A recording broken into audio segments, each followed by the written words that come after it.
إن الحمد لله نحمده ونستعينه ونستغفره ونعوذ بالله من شرور أنفسنا ومن سيئات أعمالنا من يهده الله فلا مضل له ومن يضلل فلا هادي له وأشهد أن لا إله إلا الله وحده لا شريك له وأشهد أن محمدا عبده ورسوله أما بعد. جی مرحبا، آپ کا نام؟ جی راہیل صاحب کیسے ہیں؟ خیریت سے ہیں آپ؟ اچھا، حدیث چل رہی تھی ہماری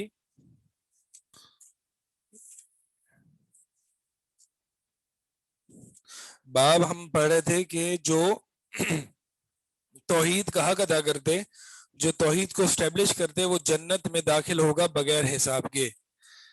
اور اس پر مصنف محمد بن عبد الوہاب رحمہ اللہ پہلے آیت لائے جس میں ابراہیم علیہ السلام کی صفات کا ذکر کیا گیا.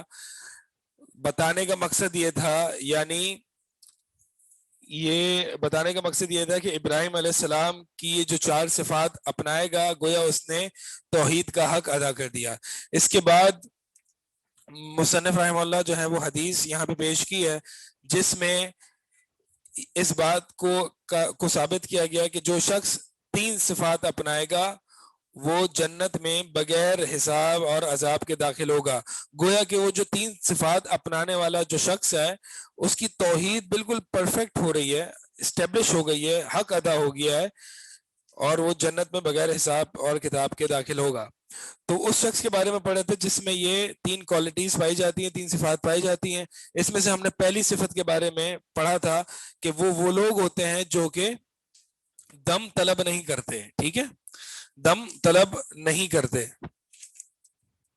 اور اس پر ہم نے یہ بتایا تھا کہ دم طلب کرنا اگرچہ جائز ہے لیکن پسندیدہ فعل نہیں ہے، کیونکہ ہم نے یہ بتایا تھا کہ دم ایک طریقے سے دعا ہی کی قسم ہے. جس طرح سے آپ کسی کو بار بار یہ کہتے رہیں اور اپنی عادت بنا لیں اور ایک طریقے سے یہ سنت بن جائے، طریقہ بن جائے لوگوں کے درمیان کہ لوگ ایک دوسرے سے دعاؤں کا کہہ رہے ہیں کہ آپ میرے لیے دعا کرنا، میرے لیے دعا کرنا. تو اس میں چونکہ ایک غیر اللہ کا ایک شبہ بیچ میں آ جاتا ہے تو اسی طرح جو ہے وہ دم وغیرہ بھی نہ کروائے جائیں. دم تو کسی حال میں بھی آپ نہ کروائیں کسی سے بھی. اگر آپ ان لوگوں میں شامل ہونا چاہتے ہیں جو 70,000 ملٹیپلائی بائی 70,000 جو ہیں وہ جنت میں بغیر حساب بغیر کتاب کے داخل ہوں گے. باب من حقق التوحید دخل الجنت بغیر حساب، یہ باب ہے.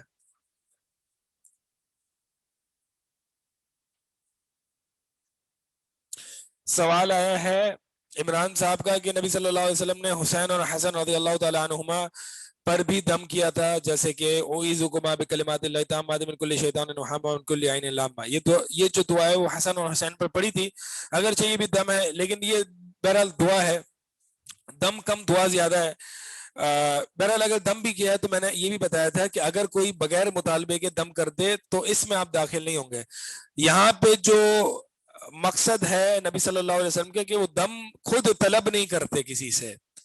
کوئی اگر ان پر کر دے، جیسے کہ عائشہ رضی اللہ تعالیٰ عنہا نے جب نبی صلی اللہ علیہ وسلم بیمار تھے تو عائشہ رضی اللہ تعالیٰ عنہا نے جو ہے وہ معوذتین اور سورہ اخلاص وغیرہ پڑھی اور اللہ کے نبی صلی اللہ علیہ وسلم کا ہاتھ مبارک لیا اور اس میں پھونکا اور انہی ہاتھ، کیونکہ وہ ہاتھ بابرکت تھے، دم کیا. لیکن دم جو کیا پڑھا وہ عائشہ نے خود پڑھا. تو عائشہ نے گویا کہ نبی صلی اللہ علیہ وسلم پر دم کیا. اسی طرح جبریل علیہ السلام نے بھی نبی صلی اللہ علیہ وسلم پر دم کیا. اسی طرح بغیر مطالبے کے اگر آپ بیمار ہو جاتے ہیں، اللہ تعالیٰ آپ کو محفوظ رکھے، بغیر مطالبے کے اگر آپ کے والدین آپ پر دم کر دیں یا کوئی شخص آپ پر، کوئی دوست آپ پر دم کر دے، آپ نے سوال نہیں کیا تو آپ لا یسترقون میں نہیں شامل ہوں گے. لا یسترقون میں شامل وہ لوگ ہوں گے جو دم کا سوال کرتے ہیں کہ آپ مجھ پر دم کر دیجئے. بغیر مطالبے کے دم کر دینا تو اس سے آپ روکیں گے نہیں کہ نہیں جی آپ نہیں کریں مجھے. اگر کوئی آپ پر دم کرتا ہے تو آپ روکیں گے نہیں. جس طرح سے کوئی آپ کے لیے دعا کرتا ہے تو آپ روکیں گے نہیں. کیوں روکیں گے؟ نبی صلی اللہ علیہ وسلم نے بھی نہیں روکا. تو کوئی بغیر مطالبے کے دم کر دے تو کوئی اس میں پریشانی والی بات نہیں ہے. تو افضل یہی ہے کہ دم کا سوال نہ کیا جائے. ٹھیک ہے جی. حسن حسین بچے تھے اور اگر بڑے بھی ہوں تو نبی صلی اللہ علیہ وسلم کر رہے ہیں تو کون سے جو ہے وہ کہے کہ نہیں بغیر مطالبے کے کیا ہے نا. آپ دیکھیں ابو بکر نے کبھی آگے نبی صلی اللہ علیہ وسلم سے یہ نہیں کہا مجھ پر دم کر دیں, عمر نے کبھی نہیں کہا, علی, کوئی ایسی روایت نہیں ملتی کہ صحابی آ رہے ہیں, کوئی بڑے جلیل و قدر صحابہ آ رہے ہیں اور نبی صلی اللہ علیہ وسلم کے پاس کہ اللہ کے نبی ہم پر دم کر دیں, کبھی ایسا نہیں ہوا. ٹھیک ہے, تو صحابہ نہیں کیا کرتے تھے, میں نے وہی پچھلی کلاس میں یہ ساری وضاحت کر دی تھی. ٹھیک ہے, آگے چلتے ہیں. ولا یکتوون, تو ایسے جو 70,000 لوگ ہیں جو بغیر حساب اور بغیر عذاب کی جنت میں داخل ہوں گے, ان کی دوسری صفت یہ ہے کہ وہ ولا یکتوون, وہ داغتے نہیں ہوں گے. داغتے, اس کو کوٹرائزیشن کہتے ہیں. یہ داغنا اصل میں ہوتا یہ ہے کہ داغنا ہوتا ہی کیا, ٹیٹوز, نہیں ٹیٹو والی بات نہیں ہو رہی, میں ابھی بتا رہا ہوں کیا ہوتا ہے. کئی لگوانا, اس کو عربی میں کہتے ہیں کئی لگوانا, اکتوا بھی کہتے ہیں, لا یکتوون بھی اسی سے ہے. یہ ہوتا یہ ہے کہ جب کوئی زخم وغیرہ ہو جائے یا خون بلیڈنگ بہت زیادہ ہو, ایکسیسو بلیڈنگ کو روکنے کے لیے لوہا گرم کر کے اس پر لگایا جاتا تھا تاکہ وہ خون رک جائے. ٹھیک ہے, وہ اس لیے جو ہے وہ اس میں یوز ہوتا تھا. تو یہ اس کے بارے میں کیا حکم ہے, اس کے بارے میں کیا, ویسے آج کل جو ہے غالباً شاید الیکٹرک کرنٹس کے ذریعے ایکسیسو بلیڈنگ کو روکا جاتا ہے. یہ بھی کیونکہ کرنٹ بھی ایک طریقے سے ایک آگ کی شکل ہے. ٹھیک ہے, بہرحال اس میں تفصیل ہے, اس میں تھوڑا میں سائنس میں جانا پڑے گا جو میں نہیں جانا چاہ رہا.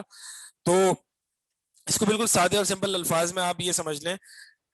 ان کو چائے دیجیے اب ہمارے مہمان کو, جی آپ پیئیں آپ پیئیں, ان کو دیں. تو ولا یکتوون, جی نہیں, تو میں کیا بتا رہا تھا, میں بتا رہا تھا کہ یہ جو یعنی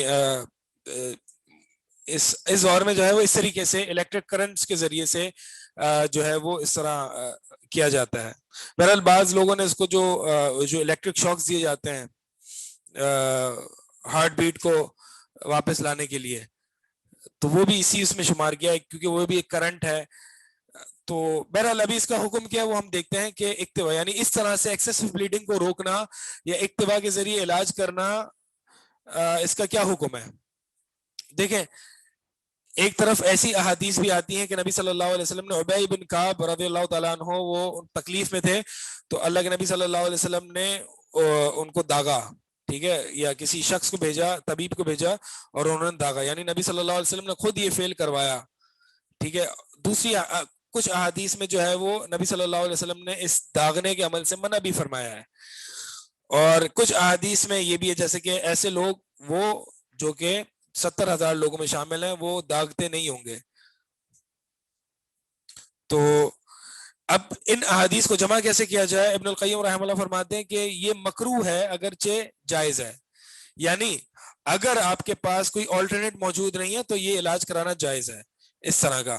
البتہ اس میں کراہت اس لیے ہے, کراہت کا پہلو یہ ناپسندیدگی کا پہلو اس لیے ہے کیونکہ اس میں آگ کے ذریعے عذاب دینا ہے, آگ کے ذریعے ایک بندے کو تکلیف دینا ہے, اور آگ کے ذریعے عذاب دینا چونکہ یہ کوئی بندہ, ویسے آگ کے ذریعے کسی شخص کو پنش کرنا بھی حرام ہے کیونکہ یہ اللہ تعالیٰ ہی کا خاصہ ہے کہ وہ آگ کے ذریعے لوگوں کو عذاب دے گا. تو اگر کوئی شخص اس طرح یعنی اس اللہ کے اس خصوصیت میں داخل ہونے کی کوشش نہ کرے, البتہ یہاں پہ پنش نہیں کیا جا رہا ہے, یہاں پہ علاج کیا جا رہا ہے, لیکن ایک طریقے سے ایک شبہ, ایک تمثیل جو ہے وہ آ رہی ہے. اس لیے بعض علماء نے کہا کہ اس میں تکلیف بہت زیادہ ہے اور آگ کے ذریعے سے اس کو جو ہے وہ تکلیف دی جا رہی ہے, تو اس لیے اس میں کراہت ہے. البتہ جائز ہے. فائنل کنکلوژن یہ ہے, سمری اس بات کی ہے کہ یہ عمل جائز ہے. البتہ اگر کوئی دوسرا آپشن اویلیبل ہے تو اس کو جو ہے وہ وہاں اس طرف جایا جائے. میں نے وہی بتایا نا, آج کل کے دور میں ظاہر سی بات ہے وہ شکل کامن نہیں ہے, لیکن بہرحال یہ ایکسیسو بلیڈنگ کو روکنے کے لیے کرنٹس وغیرہ دیے جاتے ہیں. اور کیا کیا دیے جاتے ہیں,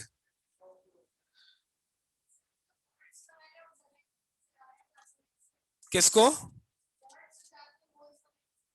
جو مولز وغیرہ ہوتے ہیں ان کو جلایا جاتا ہے, اس میں تکلیف وغیرہ تو بہرحال نہیں ہوتی ہے, وہ کچھ ایسا اس سے تو ریلیٹڈ نہیں ہے.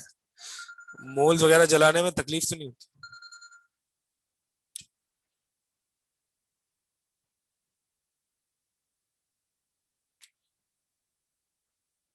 جو خود سے جو خود سے بچوں کو دم کرے ان کا کیا حکم ہے؟ کرنے والوں میں شامل ہوگا، یعنی 70,000 میں نہیں. اگر آپ اپنے بچوں کو دم کر رہی ہیں تو کرنا چاہیے یہ والی دعا جو ہے کما بکلمات اللہ تامات، یہ والی دعا جو ہے وہ پڑھنی چاہیے، بچوں پر دم کرنا چاہیے. بلکہ روز رات کو جب آپ سونے جائیں تو بچوں پر بھی لازمی سورہ اخلاص وغیرہ پڑھ کے جب اپنے آپ پر کرتے ہیں تو بچوں پر بھی کریں. ٹھیک ہے، وہ بچے ہیں، وہ نہیں جانتے اس چیز کو، تو ان بلاؤں سے اور جنات سے اور شر سے بچانے کے لیے آپ ہی ان پر دم کریں گی نا، تو آپ بچوں کو کرنا چاہیے. اس میں ایسا نہیں ہے کہ وہ بچہ پھر اس فضیلت میں داخل نہیں ہوگا، کیونکہ میں نے وہی بتایا کہ بچہ مطالبہ نہیں کر رہا اس کا.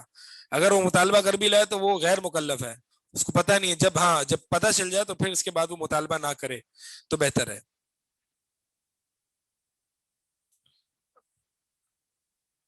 ولا یتطیرون، تیسری صفت یہ ہے کہ وہ فال نہیں لیتے. کیا مطلب فال نہیں لیتے؟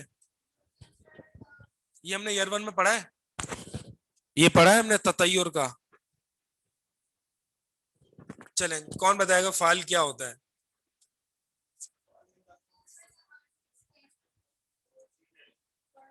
نہیں،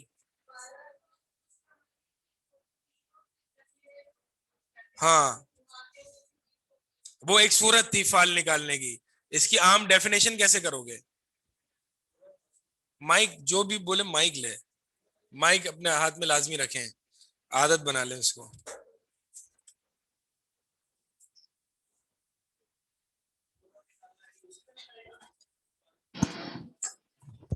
مثال کے طور پر آپ کے آگے سے کالی بلی گزری، آپ نے یہ کنکلوژن ڈرائیو کر لیا کہ آج دن برا گزرنے والا ہے.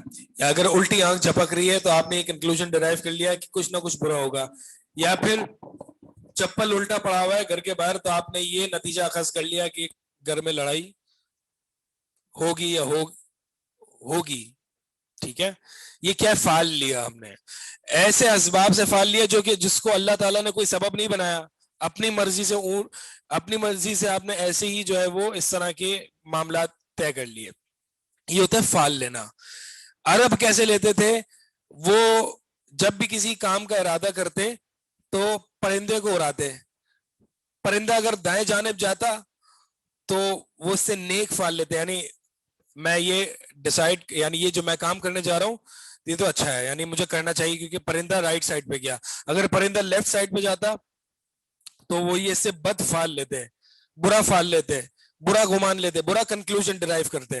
یعنی اب مجھے یہ کام نہیں کرنا چاہیے کیونکہ پرندہ الٹے ہاتھ پہ چلا گیا. اور اگر سیدھا جاتا پرندہ تو پھر وہ ریپیٹ کرتے. ٹھیک ہے، تو right side is yes, left side is no, and سیدھا از ریپیٹ. تو وہ اس طریقے سے فال جو ہے وہ لیا کرتے تھے. اور اسی طرح جو ہے وہ تیر وغیرہ نکال کے بھی فال لیتے تھے. بہرحال مختلف صورتیں ہیں یہ فال لینے کی، یہ سب فال میں آتا ہے. ٹھیک ہے، مثال کے طور پر اگر آپ کہیں کہ یہ شخص آ گیا نا، اب تو برا دن، اب تو برائی آ گئی ہم پہ. ہم ایسے باتوں باتوں میں مذاق میں بھی یہ باتیں کہتے ہیں، ہمیں نہیں کہنی چاہیے. ٹھیک ہے، ہم باتوں باتوں میں مذاق میں یہ بات کہتے ہیں کہ بھائی یہ ہو گیا نا، اب تو گئے. ہاں بالکل ایسا ہی ہے کہ صبح صبح یہ ٹکرا گئے صاحب تو اب تو گئے. تو ہاں، پہلا کسٹمر کریڈٹ کا آیا، ادھار کا آیا، کیش کا نہیں آیا، تو اب تو ہمارا کاروبار آج کا دن کا جو ہے وہ خراب. نہیں، یہ چیزیں مذاق میں بھی نہیں اس کو لینی چاہیے کیونکہ حرام ہے، تطیر حرام ہے. ٹھیک ہے، تو یہ اس طرح کی چیزیں نہیں لینی چاہیے. بلکہ جو اس طرح کا گمان کرتا ہے تو اس کو جو ہے وہ یہ بتلانا چاہیے. اور یعنی دیکھیں، ہر چیز کے اللہ تعالیٰ نے اسباب رکھے ہیں. ایئر 1 میں شاید آپ کو میں نے بتایا نہ بتایا، ہر چیز کے اسباب ہیں. اب وہ اسباب یا تو ہمیں وحی سے پتہ چلیں گے یا پھر ہمیں تجربے سے پتہ چلیں گے. ٹھیک ہے، مثال کے طور پر پانی پینے سے پیاس مٹ جاتی ہے. ٹھیک ہے، پانی پینا یہ سبب ہے اور اس کا اثر کیا ہوا؟ پیاس بجھ گئی میری. تو یہ بات مجھے علم وحی سے پتہ چل رہی ہے یا تجربے سے پتہ چل رہی ہے؟ تجربے سے. ٹھیک ہے، تجربے سے پتہ چل رہی ہے. وحی اس لیے نازل نہیں ہوئی کہ آپ پانی پئیں گے تو آپ کی آنکھ بجھ جائے گی. اسی طرح ہمیں یہ پتا ہے کہ اگر کوئی شخص بیمار ہو گیا تو اگر اس پر دم کیا جائے تو وہ اللہ کے حکم سے صحیح ہو جائے گا. اب یہ دم کرنا سبب ہے اور صحیح ہو جانا ایفیکٹ ہے یعنی اثر ہے. تو یہ جو سبب ہے کہ یہ صحیح ہے یہ ہمیں کہاں سے پتا چل رہا ہے؟ تجربے سے، سائنس سے نہیں، علم وحی سے، ہمیں قرآن اور حدیث سے پتا چل رہا ہے. تو کسی بھی چیز کا سبب یا تو قرآن اور حدیث سے معلوم ہوگا یا تجربے سے یعنی سائنس وغیرہ سے معلوم ہوگا. اگر ان دونوں چیزوں میں سے معلوم نہیں ہو تو پھر یہ ایک سپرسٹیشن ہے، مت ہے، جس کو مت کہتے ہیں یا سپرسٹیشن کہتے ہیں. صحیح ہے؟ تو یہ ہمیں دیکھنا چاہیے. اب مثال کے طور پر کالی بلی گزری، یہ سبب ہے، نتیجہ کیا نکلے گا؟ دن خراب ہو جائے گا. تو یہ سبب کیا علم وحی سے ہمیں پتہ چل رہا ہے؟ نہیں. کیا سائنس وغیرہ سے ہمیں پتہ چل رہا ہے؟ نہیں. تو اس کا مطلب یہ کیا ہے؟ فال ہے، یہ میتھ ہے، یہ سپرسٹیشن ہے، یہ ڈوگما ہے. ٹھیک ہے، یہ فضول بات ہے. تو یہ تطیر کہلاتا ہے. وعلی ربہم یتوکلون، اور وہ اپنے، اب میں نے یہ 3 صفات آپ کو انڈر لائن کرائی تھی، لا یسترقون، لا یکتوون، ولا یتطیرون. یہ ایسے لوگ ہوں گے جو یہ تینوں کام نہیں کرتے ہوں گے. وعلی ربہم یتوکلون، یہ انڈر لائن کیوں نہیں کرایا میں نے آپ کو؟ کوئی جواب دے گا اس بات کا؟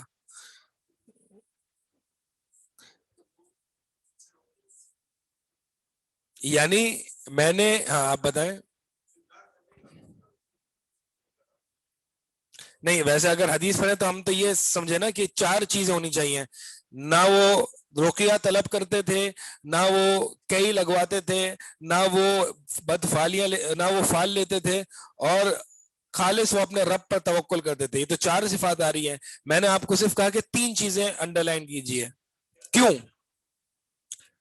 حرف عطف تو ہے تو 4 چیزیں ہو گئی نا. مائک لے، مائک مائک مائک.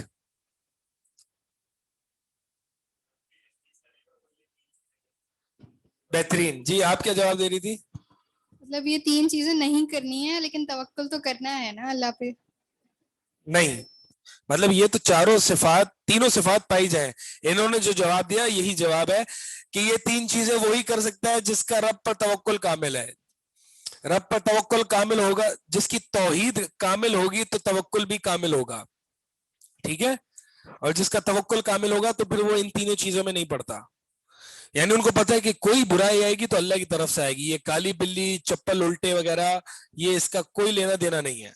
اور وہ یعنی جب بیمار ہو جاتے ہیں تو جو شرعی علاج ہیں اس پر صرف بھروسہ کرتے ہیں، صرف اسی کو کرواتے ہیں. اچھا اب بات یہاں پہ یہ ہے، ایک فقہی مسئلہ ہے کہ کیا علاج کرانا صحیح ہے یا نہیں، مستحب ہے، واجب ہے یا مکروہ ہے، کیا ہے؟ دیکھیں 2 چیزیں ہیں، سنت ہے. ڈیپینڈ کرتا ہے، ابھی میں بتا رہا ہوں کیا ہے. ہاں اختلاف ہو گیا نا فقہا میں، ایک کہہ رہے ہیں مباح، ایک کہہ رہے ہیں مستحب، ایک کہہ رہے ہیں واجب. تو ابھی میں بتا رہا ہوں کہ کیا ہے. دیکھیں علاج جو ہے وہ 2 چیزوں سے ممکن ہے، ایک وہ چیز جو حرام ہے، ایک وہ چیز جو حلال ہے. ٹھیک ہے؟ علاج 2 چیزوں سے کیا جا سکتا ہے، حلال چیز سے یا حرام چیز سے. حرام چیز سے علاج کرنا، مثال کے طور پر الکوہل سے، شراب سے، یا کوئی ناپاک چیز سے علاج کرنا یہ جائز نہیں ہے. کیونکہ نبی صلی اللہ علیہ وسلم سے پوچھا گیا خمر یعنی الکوہل سے، شراب سے علاج کرنے کے بارے میں، تو نبی صلی اللہ علیہ وسلم فرمائے کہ انہا داء ولیس بدوا، یہ تو شراب تو بیماری ہے، دوائی تھوڑی ہے، علاج نہیں ہے. تو لہٰذا اس سے علاج نہیں کیا جا سکتا حرام چیز سے. ہاں البتہ اگر بندہ مر رہا ہے اور آپ کے پاس کوئی سبسٹیٹیوٹ نہیں ہے سوائے الکوہولک میڈیسن یا الکوہولک ٹریٹمنٹ کا، بندہ مر رہا ہے، بہت تکلیف میں ہے، ٹھیک ہے، تو اس میں تو سور کا گوشت بھی کھایا جا سکتا ہے، اس میں تو کھایا جا سکتا ہے، شراب بھی پی جا سکتی ہے اپنی جان بچانے کے لیے. تو اس میں ایسی الکوہولک میڈیکل ٹریٹمنٹ یا ایسی الکوہولک میڈیسن استعمال کرنا جائز ہے. صرف آپ کو کھانسی ہو گئی اور آپ الکوہولک میڈیسن پی رہے ہیں تو یہ طریقہ صحیح نہیں ہے. کھانسی سے آپ کی کوئی جان وان نہیں جا رہی. ٹھیک ہے؟ تو بعض لوگ کہتے ہیں کہ جی دوائی پی جا سکتی ہے جس میں، کیونکہ کف سیرپ جو باہر کے آتے ہیں اس میں الکوہول ہوتا ہے. البتہ اس میں بھی تفصیل ہے کہ الکوہول کون سا ہوتا ہے، شراب والا الکوہول الگ ہوتا ہے، ایک کیمیکل آرگینک کیمسٹری والا جو الکوہول ہوتا ہے وہ الگ ہوتا ہے.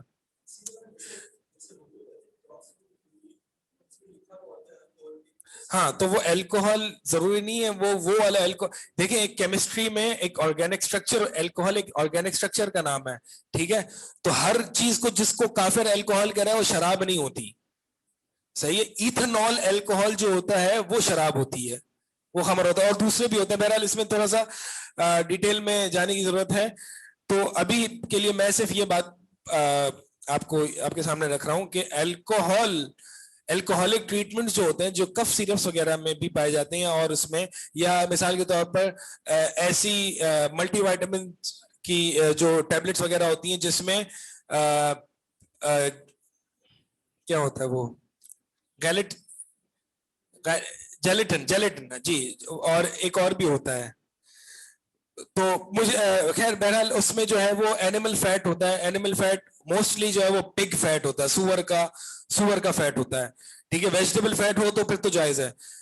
تو اس طرح کی ملٹی وائٹامنز لینا جس میں اس طرح کی حرام ملاوٹ ہے تو وہ جائز نہیں ہے. کیوں بھائی؟ آپ مر تو نہیں رہے نا، آپ بہت زیادہ تکلیف میں تو نہیں ہو، جان تو نہیں جا رہی ہے آپ کی. تو مقصد یہ ہے کہ چھوٹی موٹی دوائیوں میں انسان یہ کہہ دے کہ جی مجبوری ہے تو میں الکوہولک میڈیسنز لے رہا ہوں یا اس طرح کی دوائیاں وغیرہ لے رہا ہوں، تو اس میں جو ہے وہ یہ چیز صحیح نہیں ہے، ٹھیک ہے؟ کیونکہ نبی صلی اللہ علیہ وسلم نے اس سے منع کیا ہے. یہ تو حرام چیز سے دوائی لینے علاج کرانے کے بارے میں بات کہی. البتہ حلال چیز سے ٹریٹمنٹ لینا یا علاج کرنا یہ کسی نے کئی بعض اہل علم کے نزدیک واجب ہے، بعض اہل علم کے نزدیک مستحب ہے، بعض کے نزدیک مباح ہے، اور بعض کے نزدیک ناپسندیدہ ہے. جو کہتے ہیں ناپسندیدہ وہ یہ حدیث پیش کرتے ہیں کہ ایک عورت جو تھیں ان کو مرغی کے دورے پڑتے تھے، نبی صلی اللہ علیہ وسلم کے پاس آئیں اور کہا کہ مجھے مرغی کے دورے پڑتے، اللہ تعالیٰ سے دعا کر دیجئے. تو نبی صلی اللہ علیہ وسلم فرمایا کہ اگر تو صبر کرے گی تو تیرے لیے جنت ہے، یعنی علاج نہ کرا، جس بیماری میں تو ہے اس پہ صبر کر لے، تیرے لیے جنت ہے. کہا ٹھیک ہے میں جنت کے لیے صبر کر لیتی ہوں، لیکن آپ یہ دعا کر دیجئے کہ اللہ تعالیٰ میرا سطر برقرار رکھے جب مجھے یہ دورہ پڑے. تو کس طرح کی پاک دامن عورتیں تھیں، کیا عورتیں تھیں، مطلب کوئی الفاظ نہیں ہے کہ اس طرح کی بیماری میں وہ عورت کہہ رہی ہے کہ ٹھیک ہے میں اس بیماری کو برداشت کر لوں گی اگر مجھے جنت ملے گی تو. بس یہ میں اس پر سطر کھل جائے اس پر برداشت نہیں ہوگا، اس کے لیے دعا کرتے ہیں. بیماری اپنے جگہ پر رہے. کیسی عورتیں تھیں.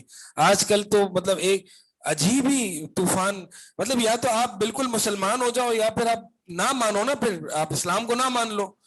مطلب اس طرح کے اسٹیٹمنٹ جو ہیں وہ اکثر ہم سوشل میڈیا وغیرہ پہ دیکھتے ہیں.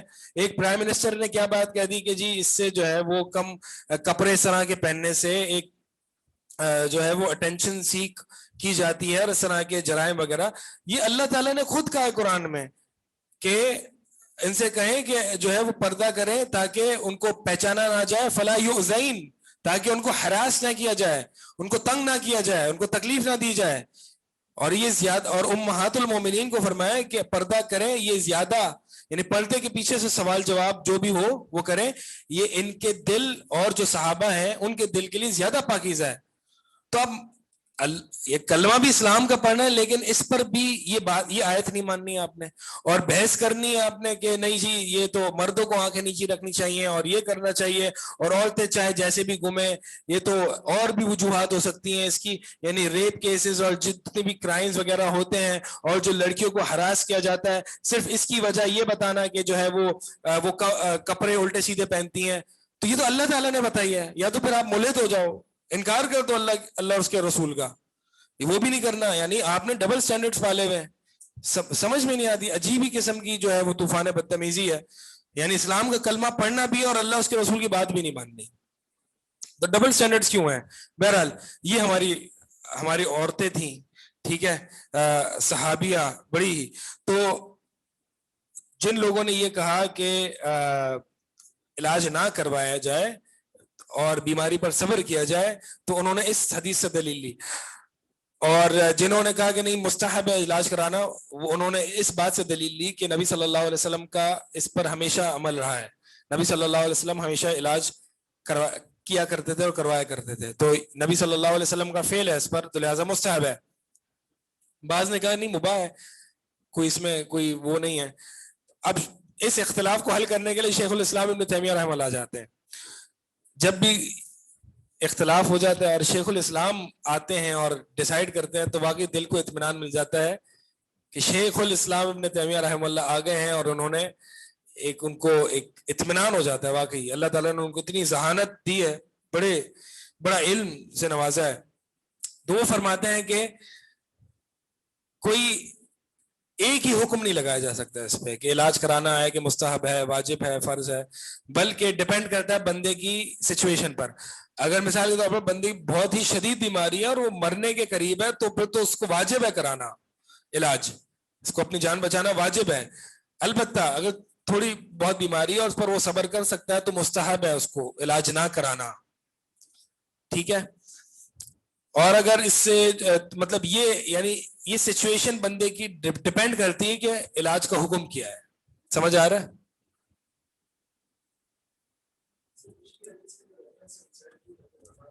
جی حسین بن عبد الرحمن رضی اللہ تعالیٰ عنہ کی حدیث کا کہ جس میں یہ ہے کہ نہ دم کروائے سوائے نظر کے لگ جانے کے اور کسی کے ڈسے جانے کی وجہ سے. تو یہ دو صورتیں ہیں جن کی وجہ سے انہوں نے کہا کہ اللہ کے نبی صلی اللہ علیہ وسلم نے کہا کہ ان کے علاوہ نہ دم کرایا جائے, جو پچھلی حدیث گزری ہے. ہاں میں اسی کی ریفرنس سے بات کر رہا ہوں. تو کیا اشکال کیا, سوال کیا ہے؟ جو آپ یہ کہہ رہے نا کہ بیماری پہ صبر کیا جائے یا تکلیف پہ صبر کیا جائے, نہیں میں نے اس کا معنی بتایا تھا کہ نہ دم کروایا جائے, یہ معنی نہیں ہے. میں نے بتایا تھا اس کا معنی یہ ہے کہ سب سے جو فائدہ مند رقیہ ہے وہ نظر کے لگ جانے سے اور زہریلے جانور کے ڈس لینے کی وجہ سے ہے. البتہ رقیہ ہر طرح کی بیماری اور تکلیف میں جائز ہے, یہ میں نے بتایا تھا. یہ ترجمہ نہیں ہے کہ رقیہ جائز ہی نہیں ہے ان دونوں صورتوں کے علاوہ.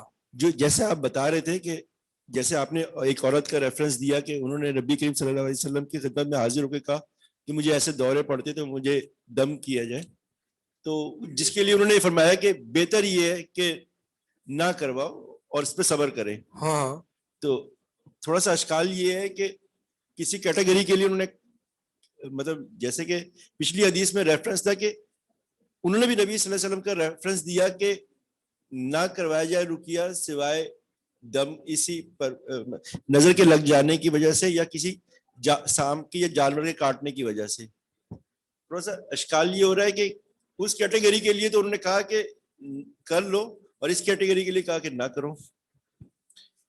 دونوں وہی میں نے آپ کو بتایا. تو اسی بنیاد پر تو ابن تیمیہ رحمہ اللہ نے یہ حکم جاری فرمایا کہ ڈپینڈ کرتا ہے بندے کی سچویشن پر. اللہ کے نبی صلی اللہ علیہ وسلم کو پتا تھا کہ یہ عورت صبر کر لے گی, بڑی قوی ایمان والی ہے, تبھی ان کو یہ حل بتایا. ٹھیک ہے. اور مثال کے طور پر دوسرے صحابی کو اگر وہ آئے تو ان کو علاج بتا دیا کہ آپ یہ کرو. تو یہ ہے مطلب بندے کی سچویشن پہ ڈیپینڈ کرتا ہے, بندہ اپنے بارے میں خوب بہتر جانتا ہے. اب ایک بندہ ہے وہ اس کو تھوڑا سا نزلہ وغیرہ ہو جاتا ہے, اس کی حالت خراب ہو جاتی ہے, وہ پورا دن وہ آفس کی بھی چھٹی کرے گا, کلاسز کی بھی چھٹی کرے گا, تھوڑا بہت نزلہ ہو جائے گا. ٹھیک ہے. اور ایک بندہ وہ ہے کہ جس کو 103 بخار بھی ہوگا تو وہ پیناڈول پی کے بھاگے گا اور دوڑے گا. ٹھیک ہے. تو ایسے لوگ بھی موجود ہیں. تو ہر بندے کا اپنا ایک ول پاور ہوتا ہے اور اپنا ایک ایمانی قوت ہوتی ہے. اس کو پتا ہے کہ وہ کب کہاں صبر کر سکتا ہے. اگر اس کو پتا ہے کہ وہ صبر کر لے گا اس بیماری پر اور جزا فضا اور شکایت اور شکوے نہیں کرے گا, رونا دھونا نہیں کرے گا, تو پھر اس کو چاہیے کہ وہ صبر کر لے اور اللہ تعالیٰ کے اس فیصلے پر راضی ہو جائے. اور اسی کے دوسرا ریفرنس یہ, ایک اور ریفرنس یہ ہے کہ جیسے کہ حدیث میں بھی ہے کہ رات کو سونے سے پہلے اپنے آپ پہ دم کیا کرو, موضوعین پڑھ کے اور اس طرح. تو وہ بھی تو اپنے اوپر دم کرنا ہی ہے نا, دم کا کرنا ہی ہے وہ بھی. ہاں میں نے وہی بتایا کہ دم اپنے اوپر خود کیا جا سکتا ہے, البتہ کسی سے سوال کرنا یہ میں نے کہا جائز تو ہے لیکن مستحب نہیں ہے, پسندیدہ نہیں ہے. پسندیدہ نہیں. دعا کروانے کے بارے میں بھی میں نے پچھلی کلاس میں بتایا تھا, آپ لوگ شاید نہیں تھے. کل جو کلاس ہوئی تھی 6:15 بجے, اس میں نے یہ سب تفصیل بتائی تھی. ریکارڈنگز ہوں گی, وہ سن لینا. جو ریکارڈنگز ہے نا نیچے صفحے سے لنک لینا اور کل کی کلاس سننا, تو اس میں سارے اشکالات آپ کے واضح ہو جائیں گے انشاءاللہ. آگے چلتے ہیں. تو وہ اپنے رب پر توکل کرتے ہیں اور توکل کے نتیجے میں یہ تینوں افعال نہیں کرتے. فقام عکاشہ بن محسن, عکاشہ جو ہیں وہ اٹھے اور کہا رضی اللہ تعالیٰ عنہ ادعو اللہ ان یجعلنی منہم، اے اللہ کے نبی آپ میرے لیے دعا کر دیجئے کہ مجھے اللہ تعالیٰ ان 70,000 میں شامل کر دیں. فقال، تو نبی صلی اللہ علیہ وسلم نے فرمایا کہ انت منہم، آپ انہی میں سے ہیں، آپ ان 70,000 میں سے ہیں. ثم قام رجل آخر، پھر ایک اور شخص کھڑا ہوا اور اس نے کہا ادعو اللہ ان یجعلنی منہم، اے اللہ کے نبی آپ میرے لیے بھی دعا کر دیجئے کہ مجھے بھی اس میں شمار کر دیں. تو اللہ کے نبی نے جواب دیا سبقک بہا عکاشہ، عکاشہ تم پر سبقت لے گیا. یہ کیوں کہا؟ یہ اس لیے کہا کہ یہ پھر سلسلہ نہ چلتا رہا. اب میں نے ان کے لیے بھی، ان کو بھی یہ دعا دے دی تو پھر لائن لگ جائے. میں نے وہی بتایا کہ دعا کرانا کسی سے صاحب فضیلت سے جائز ہے اگر یہ طریقہ اور سنت اور عادت نہ بن جائے. جیسے کہ ہمارے یہاں بن گئی ہے، ہر بندہ ایک دوسرے کو کہہ رہا ہو جی ہمارے لیے دعا کیجیے، جی ہمارے لیے دعا کیجیے. ہر فاسق فاجر سے ایک دعا کا مطالبہ کیا جا رہا ہے. بھائی صاحب، ایک تو وہ صاحب فضیلت ہو، اور ایک کبھی کبھی آپ بہت کم ہونا تو یہ چاہیے کہ آپ کو اپنی دعا پر پورا بھروسہ ہونا چاہیے، پورا توکل ہونا چاہیے. اللہ تعالیٰ میری دعا کو سنے گا، یقین کے ساتھ دعا آپ کو مانگنی چاہیے. اگر کوئی صاحب فضیلت وغیرہ دیکھے تو ان سے دعا کا مطالبہ ایک آدھ دفعہ کرانے میں کوئی حرج نہیں ہے. تو اسی لیے نبی صلی اللہ علیہ وسلم نے اس سلسلے کو روک دیا. یعنی اس شخص کے لیے دعا نہیں کی جو دوسرا شخص اٹھا، اس کے لیے دعا نہیں کی. کیوں؟ کیونکہ اگر ان کے لیے بھی دعا کرتے تو پھر کیا لائن لگ جاتی، اور ہر شخص جو ہے وہ اللہ کے نبی صلی اللہ علیہ وسلم سے کہتا ہے کہ جی آپ بھی میرے لیے کر دیجیے. اور یہ طریقہ صحیح نہیں ہے. ہر بندے کو خود اپنے لیے دعا کرنی چاہیے. ٹھیک ہے،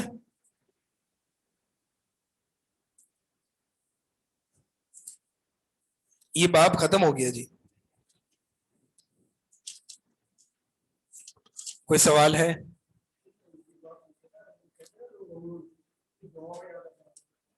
ہاں میں نے وہی بتایا تھا پچھلی کلاس میں کہ یہ عمل صحیح نہیں ہے، بار بار عادت بنا لینا اس جملے کو، کیونکہ اس میں تھوڑا سا غیر اللہ کا واسطہ آ جاتا ہے نا بیچ میں کہ آپ میرے لیے اللہ سے دعا کرنا. آپ کیوں نہیں کر رہے خود؟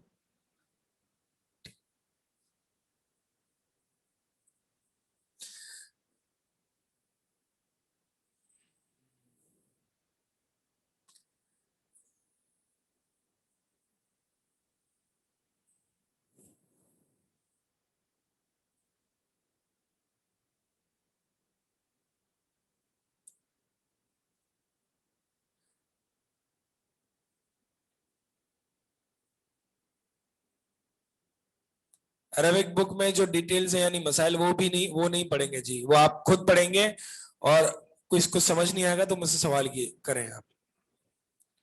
ٹھیک ہے، اور کسی کا کوئی سوال ہے؟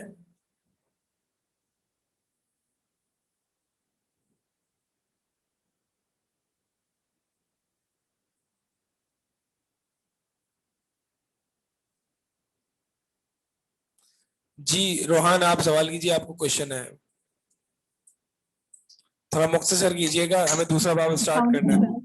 جی السلام علیکم سر. سر یہ پوچھ رہا تھا کہ ایک اگر کوئی جیسے حضور صلی اللہ علیہ وسلم کی ایک حدیث ہے کہ کسی نے حضور صلی اللہ علیہ وسلم کو یہودیوں نے غلط طریقے سے سلام کیا، اس کا مطلب تھا کہ آپ پہ نعوذ باللہ موت آئے. یہ سوال سمجھ نہیں آیا. میں یہ آیا ہے کہ نا حضور صلی اللہ علیہ وسلم کو یہودیوں نے سلام کیا غلط طریقے سے اور کہا کہ آپ پہ موت آئے، اس طرح کی کوئی بات کی. تو حضور صلی اللہ علیہ وسلم نے کہا کہ ان کی دعا میرے لیے قبول نہیں ہوتی، ان کی بد دعا، اور میری دعا ان کے لیے قبول ہوتی ہے. ایسی بات ہے؟ اللہ علم ہے کہ یہودیوں نے کہا السلام علیکم، یعنی السلام بعد موت ہو آپ پر، تو نبی صلی اللہ علیہ وسلم نے جواب دیا وعلیکم، اور تم پر بھی. باقی یہ جو آپ نے جو الفاظ کہے ہیں وہ میرے علم میں نہیں ہے ایسی کوئی حدیث. ایسا ہے کہ کیا اگر یہودی مسلمانوں کے لیے بد دعا کرے گی تو وہ قبول نہیں ہوگی؟ کیا یہ بات ہے؟ کیا یہ پوچھنا تھا اصل میں. یہودی مسلمانوں کے لیے دعا کریں تو وہ قبول نہیں ہوگی؟ یہ پوچھنا تھا کہ کیا ایسا ہوتا ہے، یا یہ کہ ان کی بھی دعا یا بد دعا مسلمانوں کے لیے قبول ہوگی؟ یہ تو اللہ کے اوپر ہے، مجھے نہیں پتا کہ اللہ تعالیٰ ان کی دعا قبول کرے گا نہیں کرے گا. اللہ تعالیٰ تو ایک مشرک کی کشتی بھی پھنس جاتی ہے تو اللہ تعالیٰ سے وہ دعا کرتے تو قبول ہو جاتی ہے، لیکن اللہ تعالیٰ مسلمانوں کی بربادی کے لیے یہودیوں کے حق میں دعا قبول کرے گا، یہ تو سمجھ نہیں آ رہی بات میرے. ٹھیک ہے، ہو گیا جی. ابھی یہ تو ہم پڑھ رہے ہیں حدیث، لیکن اس کے ساتھ جو مسائل والا فی مسائل والی ہے، اب چونکہ ہم عربی میں اتنے فلوئنٹ نہیں ہے تو اس کو انڈرسٹینڈ کرنا اور اس کے اردو مطابق والی کتاب نہیں ہے آپ کے پاس؟ نہیں، ابھی تو ہم وہی یوز کر رہے ہیں. ہاں تو اردو والی کتاب اگر نہیں ہے تو PDF میں ڈاؤن لوڈ کریں, آسانی سے اویلیبل ہے.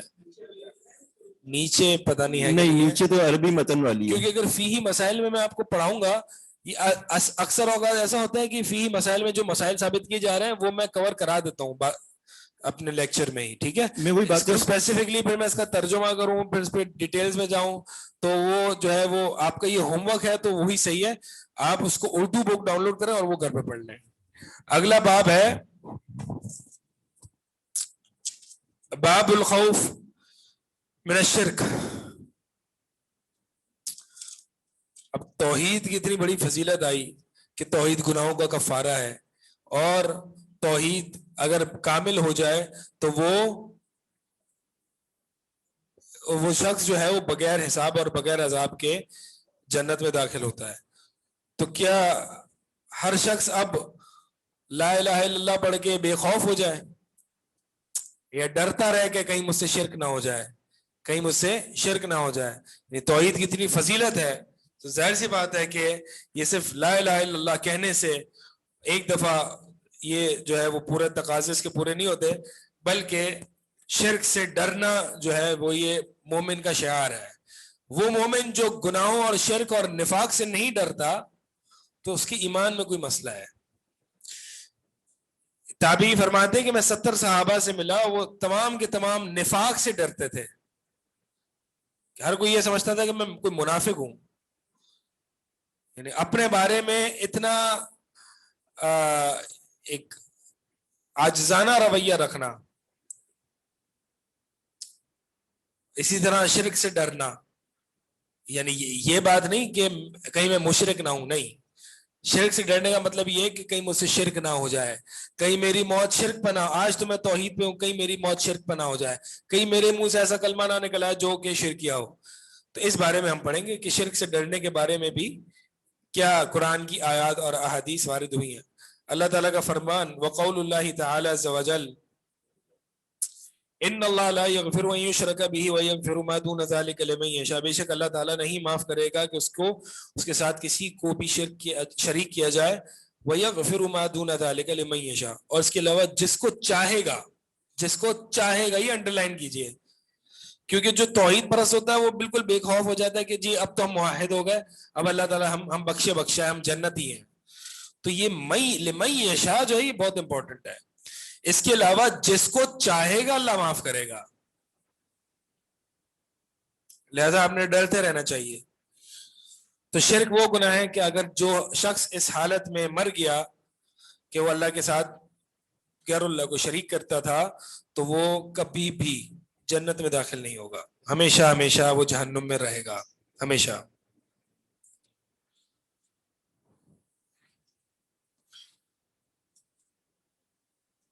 ایک سوال میرے ذہن میں بھی آتا تھا اور لوگوں کے ذہن میں بھی آتا ہے کہ, اور ایک طریقے سے کفار کی طرف سے بھی یہ سوال آتا ہے کہ ایک 60-70 سالہ زندگی کے شرک پر اللہ تعالیٰ ایٹرنل سزا دے گا. یعنی ایک کافر آپ پر یہ اعتراض کرتا ہے کہ تم کہتے ہو کہ جو شرک کرے گا یا کافر کی موت کفر پہ مرے گا وہ ہمیشہ ہمیشہ جہنم میں جائے گا. تو وہ یہ کہتا ہے کہ تم کہتے ہو کہ اللہ تعالیٰ عادل ہے, اللہ تعالیٰ ظلم نہیں کرتا ذرہ برابر بھی.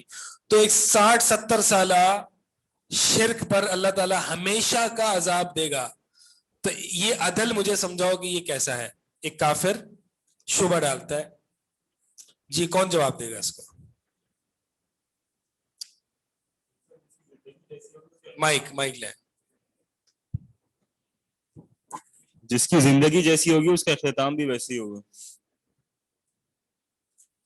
نہیں, اطمینان بخش جواب چاہیے اس کا. سوال شبہ سمجھ میں آ رہا ہے؟ جی. جس طریقے سے ہم تو مانتے ہیں نا کہ اللہ تعالیٰ عادل ہے, اگرچہ ہمیں یہ سمجھ میں نہیں آ رہا. یعنی ایک مومن تو یہ کہتا ہے اگرچہ مجھے یہ بات سمجھ میں نہیں آ رہی لیکن اللہ عادل ہے, میں یہ جانتا ہوں کہ اللہ ذرہ برابر بھی ظلم نہیں کر سکتا. تو یہ تو ہم تو مومن ہیں, لیکن ایک کافر ہے اس کو ہم کیسے کنونس کریں گے؟ ایک ملحد ہے, اس کو آپ نے سیٹسفائی بھی تو کرنا ہے نا.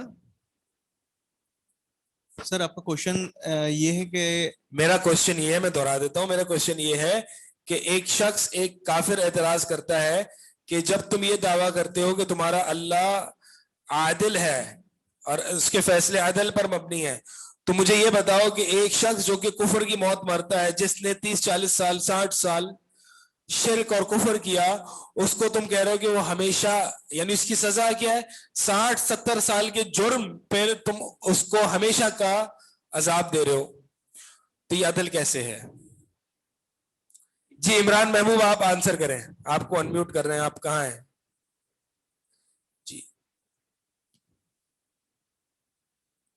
جی جواب دیں. السلام علیکم سر. سر اس میں یہ ہے کہ جب انسان کو علم نہ ہو تو وہ خطا میں شمار ہوتا ہے, تو وہ معاف کیا جا سکتا ہے, لیکن جب علم ہو جائے کہ یہ چیز ممنوع ہے اور اللہ کی طرف سے شرک کرنا یا شریک کرنا سب سے بڑا گناہ ہے, کیونکہ وہ خالق ہے, اور تخلیق کا یہ مطلب تخلیق کو یہ زیب نہیں دیتا کہ وہ خالق کے ساتھ کسی اور کو شریک کرے, تو پھر وہ معافی کے اس میں نہیں آ سکتا. نہیں, ایک وجہ اس کی یہ ہے کہ اس سے پھر بھی کنونسنگ نہیں ہے جواب. ایک پاسبل جواب ہو سکتا ہے, وہ یہ. عائشہ انور آپ بتائیں جی. ایک سیکنڈ, آن لائن والوں کو پہلے سن لیں ہم تھوڑا. السلام علیکم ورحمۃ اللہ. سر ورحمۃ اللہ. سر جس طرح ہم اگر ہمارے گھر میں کوئی ملازم ہو, جس طرح ہم دیکھتے ہیں کہ کوئی بادشاہ ہو, وہ اپنی مسند پہ یا اپنے کراؤن پہ کسی اپنی رعایا میں سے کسی کو برداشت نہیں کرے گا, یا اپنے غلاموں میں سے کسی کو برداشت نہیں کرے گا. اسی طرح اللہ تعالیٰ جو ہے وہ شہنشاہوں کا, بادشاہوں کا بادشاہ ہے.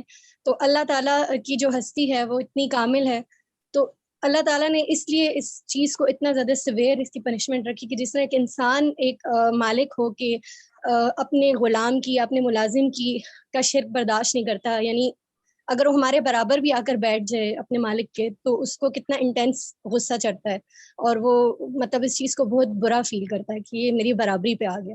تو اسی طرح اللہ تعالیٰ جو بہت بڑا بادشاہ ہے, کریم ہے, مطلب بہت بڑا شہنشاہ ہے, تو اللہ تعالیٰ کی جو پوزیشن ہے اس کے حساب سے اللہ تعالیٰ اس چیز کو بالکل بھی لائک نہیں کرتے, اور اس کے لیے کوئی معافی نہیں ہے کہ ہم اللہ تعالیٰ کی ذات کے ساتھ کسی ایسی ذات کو جس کو اس نے خود تخلیق کیا ہو, اور جس کے جو بہت لمیٹڈ جس کے پاس اختیارات ہیں, ہم اس کو اللہ تعالیٰ کی اتنی بڑی ہستی کے ساتھ کمپیئر کریں. نہیں, اطمینان نہیں ہو رہا. سر میں کہہ سکتا جواب دینے کی؟ ہاں جواب دیں آپ. سر لاسٹ ٹرائی, پھر میں جواب دوں گا انشاءاللہ.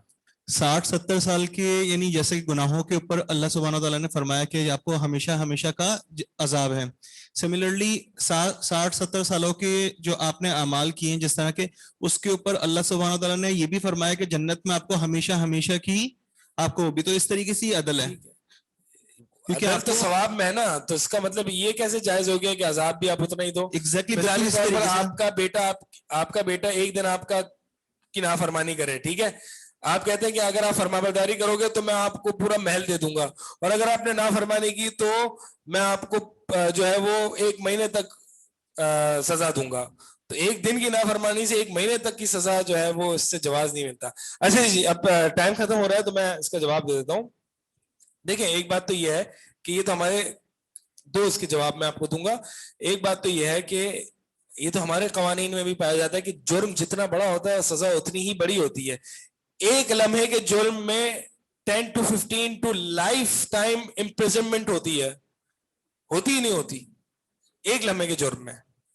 حالانکہ وہ ایسا نہیں کنٹینیوس بیسس پر کوئی جرم کر رہا ہے, نہیں, اس نے ایک ایسا بھیانک جرم کیا کہ ہمیشہ کی اس کو وہ ملتی ہے سزائے, کیا, لائف امپریزنمنٹ, ٹھیک ہے, یعنی ہمیشہ کے لیے اس کو قید کیا جاتا ہے. تو ایک تو یہ کہ جرم اتنا بڑا ہو تو پھر دن کی گنتی نہیں گنی جائے گی, بلکہ سزا کی ہیبت, یعنی جرم کی ہیبت, جرم کی کا ڈینجر جو ہے وہ اس کو سزا سے کمپیئر کیا جائے گا, سزا کے دنوں سے کمپیئر نہیں کیا جائے گا. ایک بات, جب جرم بہت زیادہ ہو, ٹھیک ہے. اب مثال کے طور پر ہمارا خون کھولتا ہے اگر کوئی شخص جو ہے وہ کسی کا ریپ کرتا ہے, ٹھیک ہے, 5-10 منٹ کا جرم کیا اس نے, کیا آپ اس کو بخشیں گے؟ خون کھولے گا آپ کا, پوری زندگی بھی اس کو سزا دینی پڑی تو ہر روز آپ اس کو خطرناک قسم کی سزا دیں گے, اگر شریعت میں اس کی سزا جو ہے وہ قتل ہے. ٹھیک ہے, تو خون کھولے گا نا آپ کا, حالانکہ اس سے 5 منٹ کا, تو اس نے جرم اتنا بڑا کیا ہے کہ اگر آپ کو یہ اختیار دے دیا جائے کہ میں ہر دن اس کو بہت غلیظ قسم کا عذاب دوں گا تو آپ دیں گے, کیونکہ جرم بڑا ہے. ایک تو یہ جواب ہو گیا کہ جرم اتنا بڑا ہے اللہ کے ساتھ شرک کرنا کہ اس پر ہمیشہ کا عذاب دیا جا رہا ہے. دوسرا یہ سورہ انعام میں اللہ تعالیٰ نے فرمایا ہے کہ اللہ تعالیٰ سے یہ مشرک کہیں گے اللہ ہمیں ایک دفعہ پھر لوٹا دے دنیا کی زندگی میں, ہم نہیں کریں گے, ایک چانس دے دے. اور اللہ تعالیٰ نے آگے جواب دیا وَلَوْ رُدُّوا لَعَادُوا إِلَىٰ مَا نُهُوا عَنْهُ وَإِنَّهُمْ لَكَاذِبُونَ, اگر ان کو لوٹا دیے ہم دنیا میں ایک اور چانس دیتے ہیں تو یہ واپس شرک کریں گے, اور یہ جھوٹ بول رہے ہیں ابھی کہ ہم جو ہے وہ توحید پر آ جائیں گے, یہ واپس شرک کریں گے. یہ اللہ کہہ رہا ہے میں جانتا ہوں, میں ان کا خالق ہوں, میں جانتا ہوں, میں ان کو 1000 مرتبہ بھی دنیا کی زندگی میں دوبارہ بھیج دوں لَعَادُوا لِمَا نُهُوا عَنْهُ, یہ وہی کریں گے جن سے اس کو منع کیا. یہ بدبخت ہے, یہ پوری 60 سال میں نہیں سدھرے, یہ کبھی نہیں سدھریں گے. یہ اللہ تعالیٰ کہہ رہا ہے میں آپ کو بتا رہا ہوں وَمَنْ أَصْدَقُ مِنَ اللَّهِ قِيلًا, اللہ سے سچا کون ہو سکتا ہے. اطمینان ہوا, ٹھیک ہے. تو یہ اللہ تعالیٰ ہی میں بتا رہا ہے کہ یہ وہ لوگ ہیں جن کو میں ہمیشہ کا عذاب دے رہا ہوں, اگر ان کو ہمیشہ کی زندگی دے دی جائے تو یہ ہمیشہ شرک کریں گے. اگر ان کو ہمیشہ کی زندگی دے دی جائے تو یہ ہمیشہ کافر رہیں گے, مشرک رہیں گے, یہ باز نہیں آئیں گے. جن کو باز آنا تھا, جن کی فطرت اچھی ہوتی وہ 60 سال کے اندر باز آ جاتے ہیں. ٹھیک ہے, یہیں پہ ہم اس کو اکتفا کرتے ہیں, کوئی سوال ہے تو وہ لے لیتے ہیں. آپ لوگ جا سکتے ہیں, میں آن لائن دیکھ لیتا ہوں کوئی سوال ہے. ہومیوپیتھک میڈیسنز کی بار بار سوال آئے جا رہے ہیں, مجھے نہیں پتا. ہومیوپیتھک میڈیسنز میری فیلڈ نہیں ہے.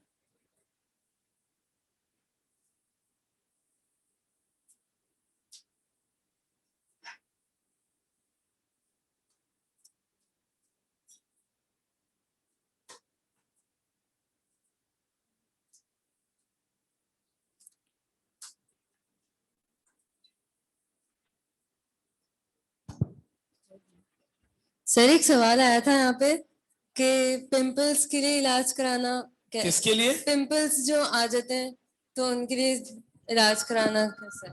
پمپلز کے لیے علاج کرانا, ہاں تو اس میں کیا مسئلہ ہے, کیا شبہ ہے؟ نہیں مطلب دانے ہو گئے تو ہٹا لیں, ٹھیک ہے, کریم وغیرہ لگا لیں, کیا اس میں کیا ایشو ہے, اس میں ایسے کون سا خرابی آ گئی ہے. ٹھیک ہے, کوئی ایسا کیا سوال, یہی سوال ہے نا. ہاں تو ٹھیک ہے, پمپلز وغیرہ ہو گئے تو ہٹا لیں, کوئی مسئلہ نہیں ہے, اس میں کوئی حرام نہیں ہے. اس بار